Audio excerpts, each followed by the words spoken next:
Episodio número 3298.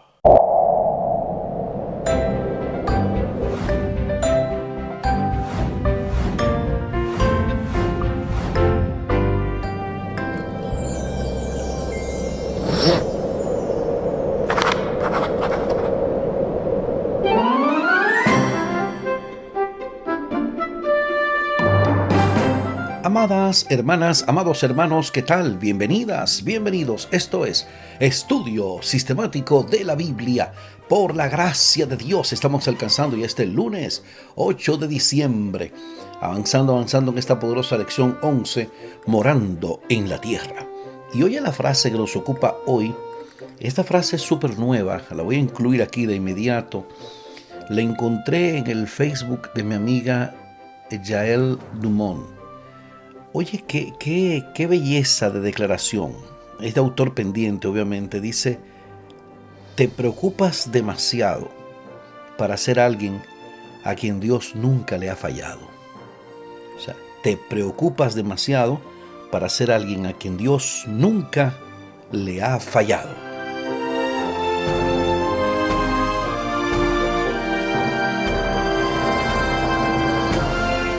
Oye, de verdad que yo me quedé como se quedaron algunas personas ahora al escuchar esta declaración. Qué importante, cuánta verdad encierra esta frase. Porque si uno se pone a pensar, mi hermano, mi hermana, Dios no te ha fallado, Dios no me ha fallado. Entonces, ¿por qué la preocupación? Entonces pregunta aquí el autor que te preocupas demasiado para ser alguien a quien Dios nunca le ha fallado. Es para que tú veas lo necesario de la fe, de la confianza, de la perseverancia en el depender de Dios. Porque ciertamente yo no puedo decir que Dios me ha fallado a mí. ¿Ok? Viendo así como en retrospectiva mi vida, a mí Dios no me ha fallado. Entonces, ¿por qué me preocupo? La pregunta del billón. ¿Ok? Tú también. O sea, uno tiende a preocuparse demasiado para tratarse de personas a las que Dios nunca nos ha fallado, príncipe. Entonces hay que buscar el punto de confianza, el punto de apoyo, de decir que así como Dios me ha conducido en mi historia pasada, Él me va a conducir en mi futuro. Como dice la cita famosa aquella que todo adventista conoce muy bien, que dice, no tenemos nada que temer al futuro, a menos que olvidemos la manera en que Dios nos ha conducido y nos ha enseñado en nuestra historia pasada. Tú, hermanito, entonces hay que como que reenfocarnos en ese sentido. Wow, me encantó eso como que me ministra esa frase. Nunca he dejado de pensarla después que la descubrí. Yo digo, wow, de verdad. Cuando tiendo a preocuparme, digo, pero príncipe, Dios no te ha fallado. Sigue confiando en Él, dependiendo de Él, obedeciéndole a Él, sometiéndote a Él, y Él no te va a fallar, porque esa es su promesa, príncipe. Así que ánimo contra el miedo. Muy bien, estamos aquí en esta lección 11, poderosa, morando en la tierra. En esta semana el texto a memorizar es Proverbios 15:1. La blanda respuesta quita la ira, mas la palabra áspera hace subir el furor. Tremendo. Proverbios 15:1. La blanda respuesta quita la ira, mas la palabra áspera hace subir el furor. Proverbios 15:1. Ese texto, márquelo, subráyelo, resáltelo, memorícelo, practíquelo, compártalo. Bueno, compártalo en la primera parte del versículo, de la blanda respuesta. Para hoy tenemos el título Acusaciones o suposiciones, como les comenta ahí al final del programa el Super Humberto. Tremendo, viene con un comentario, mira, de más de 5 minutos ahí Humberto sacándole filo a ese título de acusaciones o suposiciones. Les invito para que hablemos con nuestro Dios en oración. Nuestro Dios, nuestro Padre, toda la honra, toda la gloria sean dadas a ti por siempre, Señor. Estamos más que agradecidos porque tú has sido nuestro guardador, porque tú has provisto para nosotros este manjar diario del estudio de tu palabra. Ayúdanos a tomar estas historias, Señor, a aplicarlas en los principios que nos enseña a nuestra vida diaria, a nuestra forma de convivir con los demás, Danos esa gracia, esa sabiduría para poder lidiar con situaciones que se nos presentan en nuestra vida diaria. Lo suplicamos en el nombre glorioso de nuestro Señor Jesucristo. Amén, Señor. Amén.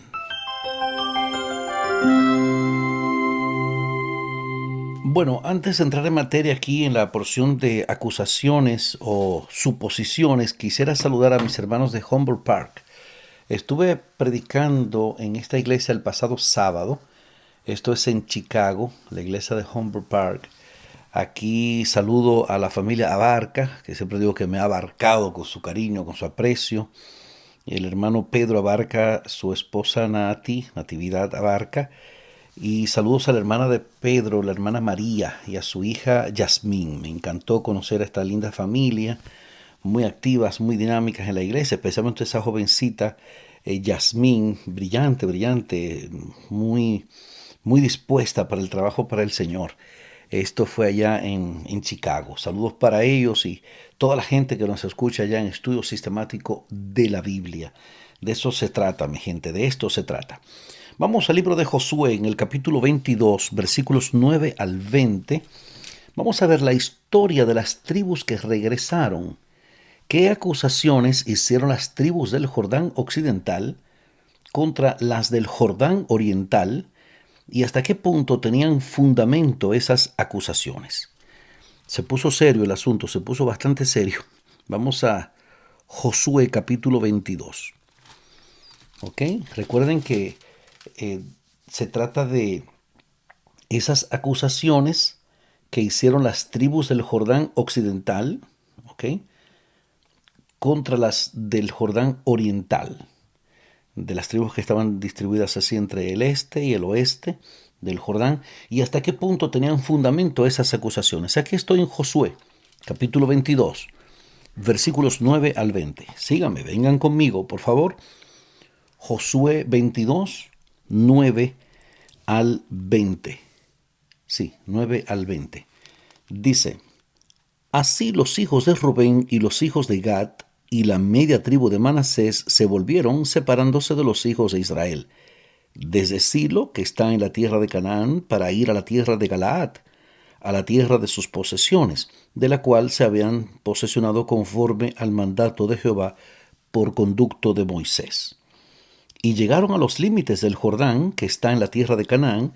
Los hijos de Rubén y los hijos de Gad y la media tribu de Manasés edificaron allí un altar junto al Jordán, un altar de grande apariencia.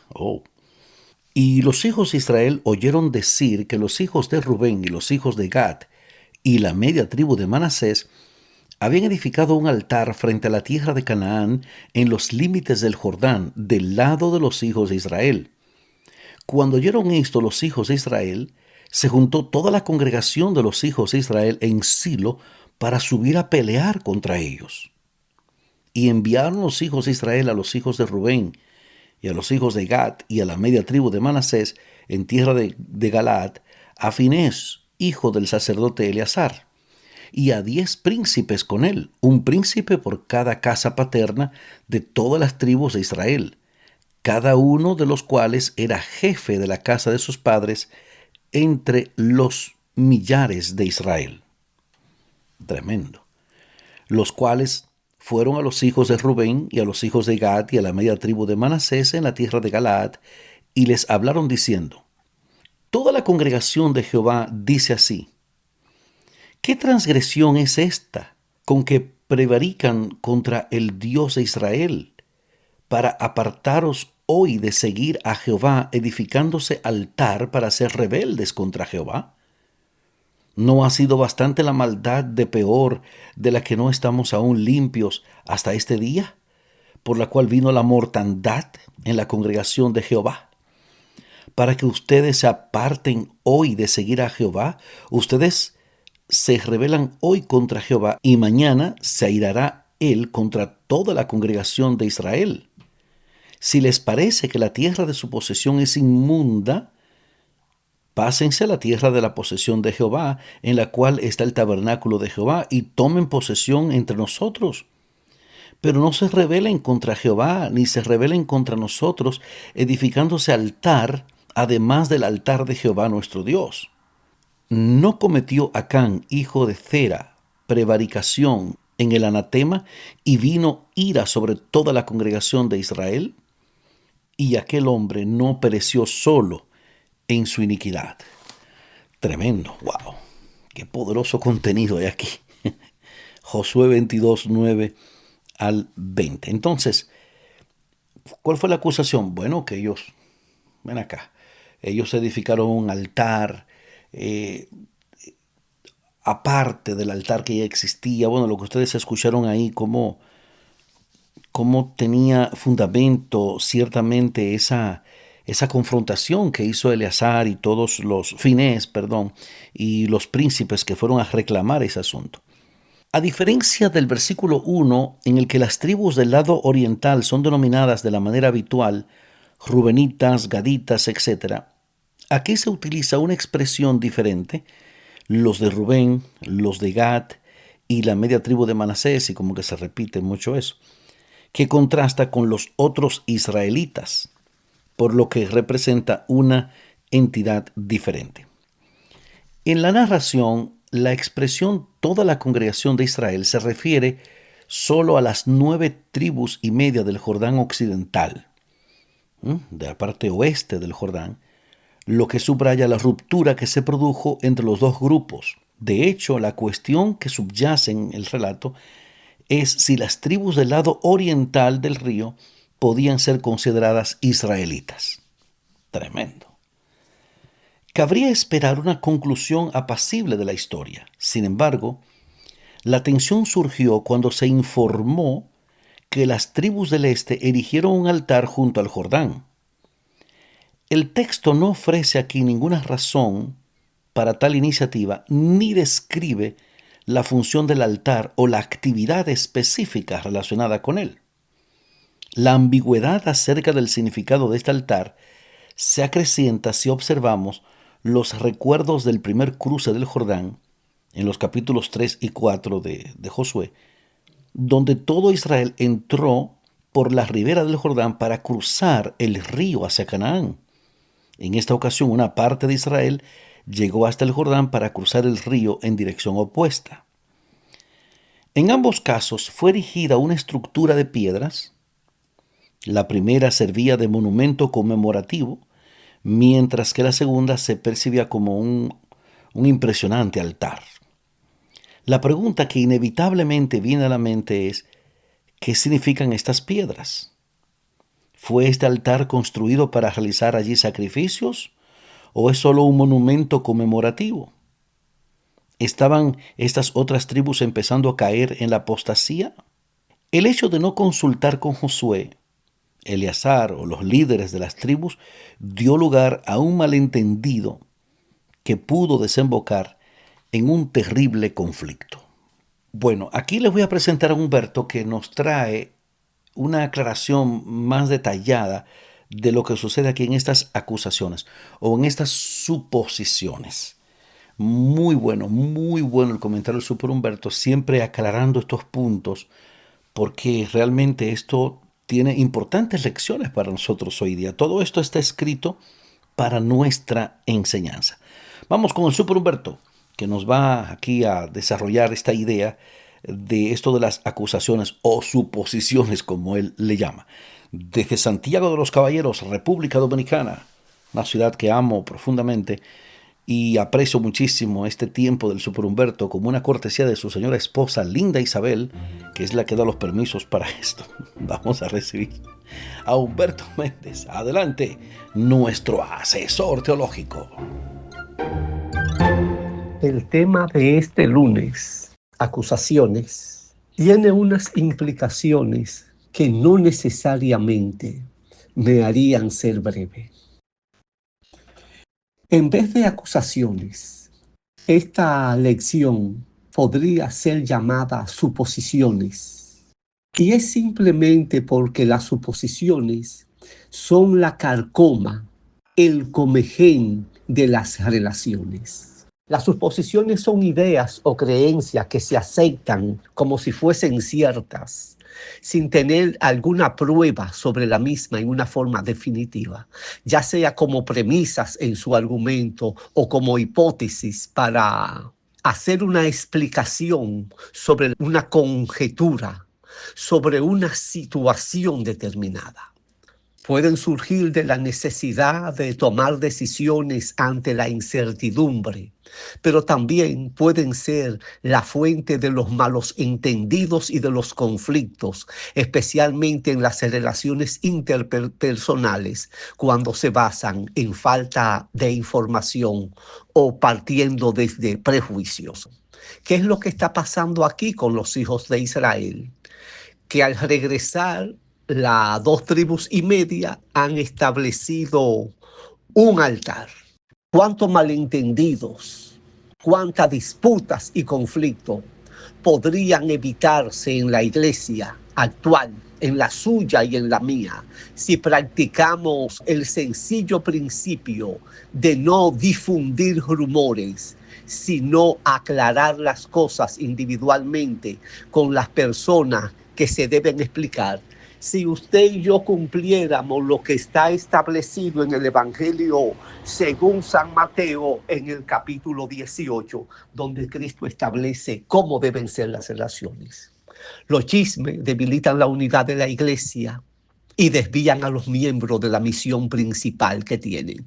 Elena White escribió: si se cree que un hermano erró, sus hermanos y hermanas no deben murmurarlo entre sí, ni comentarlo en forma que magnifique los supuestos errores y defectos.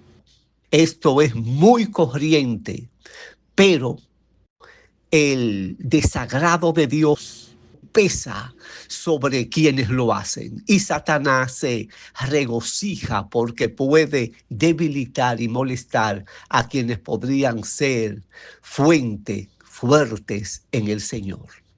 En el comentario bíblico de Kay y de Liz, nosotros leemos lo siguiente: al oír esto del nuevo altar que se estaba estableciendo, la congregación en sus cabezas y representantes se reunieron en Silo para subir, es decir, con la intención de ir a hacerle la guerra. La congregación suponía que el altar había sido construido como un lugar de sacrificio y por lo tanto lo consideraban una grave violación del mandamiento de Dios respecto a la unidad sacrificial, según se establece en Levítico 17 y en Deuteronomio 12, lo cual debía ser castigado según la ley por Deuteronomio 13. Este celo era efectivamente justificable e incluso loable, ya que el altar, aun cuando no se hubiera erigido como lugar de sacrificio, podía fácilmente usarse con ese propósito y por ende convertirse en ocasión de pecado para toda la nación. En cualquier caso, las 2,5 tribus no debieron haber erigido tal edificio sin el consentimiento de Josué ni del sumo sacerdote. Ahora me apoyo en una frase de Calvino cuando dice: sabemos cuán severamente prohibía la ley el uso de 2 altares, porque era la voluntad de Dios que su culto se restringiera a un solo lugar. Por lo tanto, cuando a simple vista no podía faltar en la mente de nadie que estaban estableciendo un segundo altar, y ahí viene la pregunta: ¿quién no lo habría condenado como culpables de sacrilegio por introducir ritos y ceremonias contrarios a la ley de Dios? Y puesto que naturalmente podía considerarse un acto malvado, ciertamente deberían haber consultado a sus hermanos en un asunto tan grave e importante. Y fue especialmente erróneo pasar por alto al sumo sacerdote cuando la voluntad de Dios podía haberse conocido de sus labios. Por lo tanto, merecían ser culpados porque actuaron como si hubiesen estado solo en el mundo y no consideraron que ofensa podrían sufrir fácilmente de la novedad de sus procedimientos. Concluyo diciendo, hermano, hermana, es justo que al hacer una variación, intentar variar o innovar en la forma del culto puede traer desagrado. Meditemos y tomemos un consenso entre los hermanos y recordemos, las suposiciones son la calcoma de las relaciones. Hey, muchísimas gracias, Super Humberto, poderoso, poderoso. Esta cita a la que se refiere Humberto acerca de magnificar los errores y eso, está en el libro Testimonios para la Iglesia, tomo 5, en el capítulo 74, Deberes de la Iglesia. Muy bueno, buenísimo ese capítulo 74 del libro Testimonios para la Iglesia, tomo 5, en la página 579, párrafo 1, dentro de ese capítulo, dice: si se cree que un hermano erró, sus hermanos y hermanas no deben murmurarlo entre sí ni comentarlo en forma que magnifique los supuestos errores y defectos.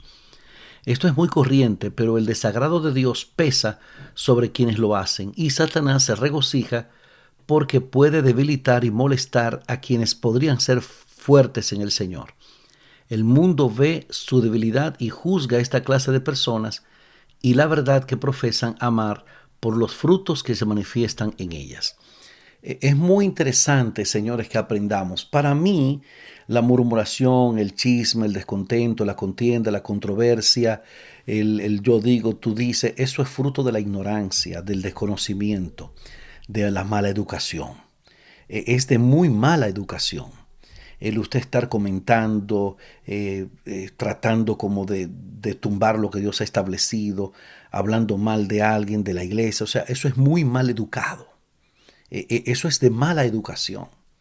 Hay formas, hay procedimientos, hay formas de abordar estos temas cuando usted no está de acuerdo, mi hermano, mi hermana.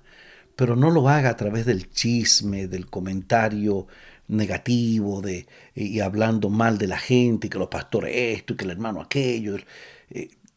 Porque eso lo que refleja es, primero, un egocentrismo fuerte, un legalismo fuerte, que tampoco es de agrado delante de Dios. Puede ser cierto lo que esté hablando, pero el tratarlo como un chisme, eso son la carcoma de las relaciones, las suposiciones. ¿Tú entiendes? Es parte de los acuerdos de lo que yo he recomendado de Four Agreements, de los 4 acuerdos del doctor Miguel Ruiz. No es un autor cristiano, obviamente, pero tiene un libro muy interesante, Los 4 acuerdos, donde habla de ser impecable en tus palabras, o sea, ser cuidadoso con tus palabras, no tomarte nada personal, no hacer suposiciones, como es esto, preguntar, indagar siempre, no suponer cosas. Y cuarto, hacer todo lo mejor que tú puedas. ¿Tú entiendes, manito? Porque esto es lo que nos va a fortalecer como equipo, como grupo, como iglesia. Brother, por el chismear, el comentar, la controversia, la contienda, el conflicto, el que yo soy mejor, que tú no sabes, que yo sé, que yo tengo una cita que lo demuestra. Eso nos refleja más que mediocridad, falta de educación, ignorancia. De hecho, como dijimos una vez, la murmuración es el veneno de las personas con intelecto pequeño y gran complejo de inferioridad. Es sin duda el insecto más mortífero. Carece de alas y de patas y su cuerpo es todo lengua, en la punta de la cual lleva el aguijón ponzoñoso. ¿Ok? La murmuración, repito, es el veneno de las personas con intelecto pequeño y gran complejo de inferioridad. Es sin duda el insecto más mortífero, carece de alas y de patas, y su cuerpo es todo lengua, en la punta de la cual lleva el aguijón ponzoñoso. Finalmente, ¿a qué se refieren Jesús y Pablo cuando nos exhortan a no juzgar a los demás? ¿Okay? ¿Por qué es tan fácil arribar a conclusiones erróneas acerca de las motivaciones de otras personas? Aquí aparecen algunas ideas, vamos a repasarlas brevemente. Lucas capítulo 6, versículo 35. Lucas 6:35. Amen pues a sus enemigos, hagan bien y presten, no esperando de ello nada, y será su galardón grande, y serán hijos del Altísimo, porque Él es benigno para con los ingratos y malos. ¿Ok? Y ahí que dice el 36, Lucas 6:36, sean pues misericordiosos como también su Padre es misericordioso.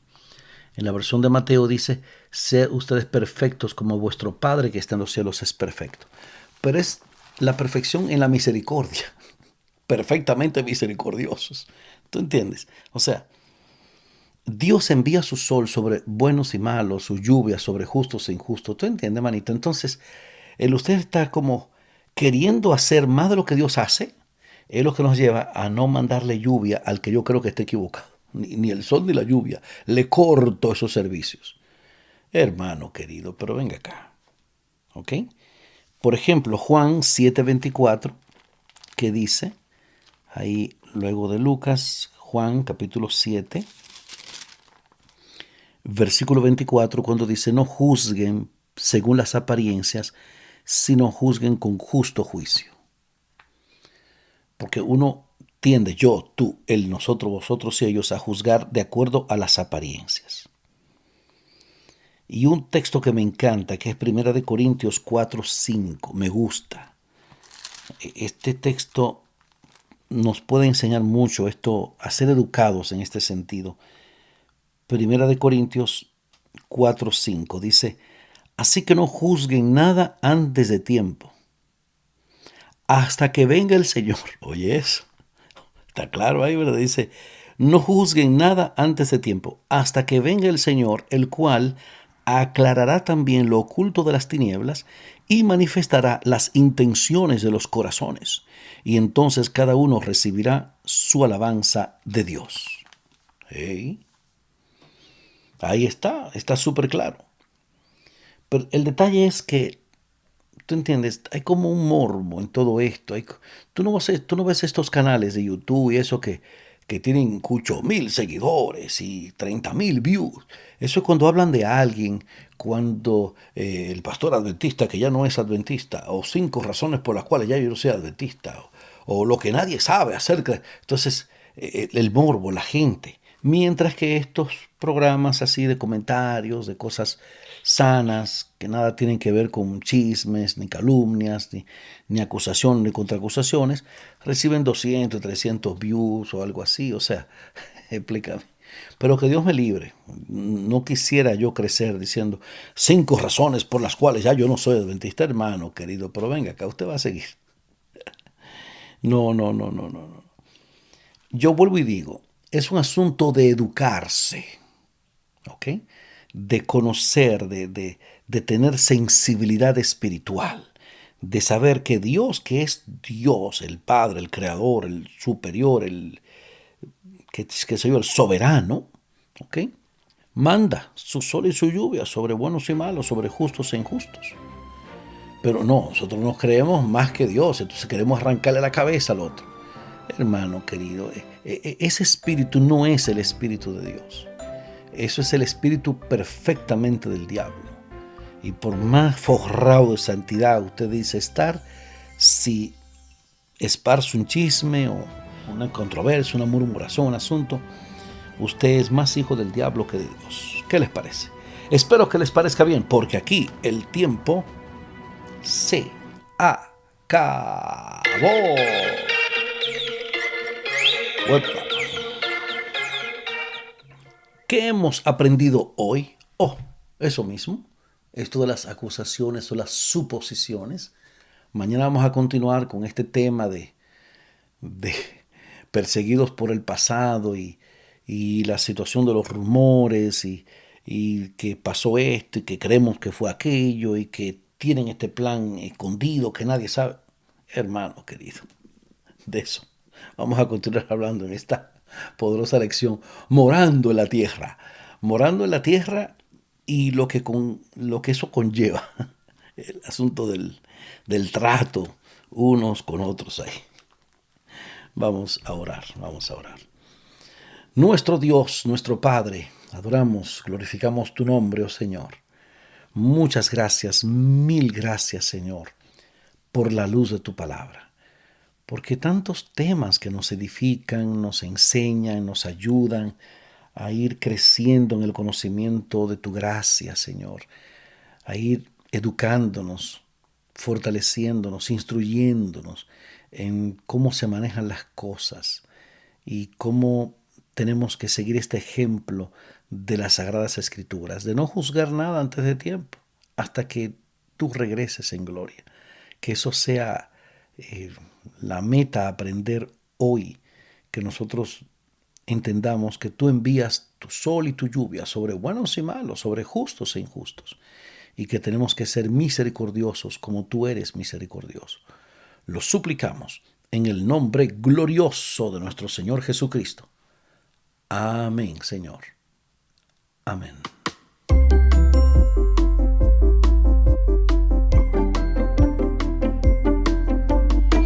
No se pierda para mañana martes, Dios mediante, perseguidos por el pasado. Esto pica y se extiende en esta poderosa lección 11, morando en la tierra.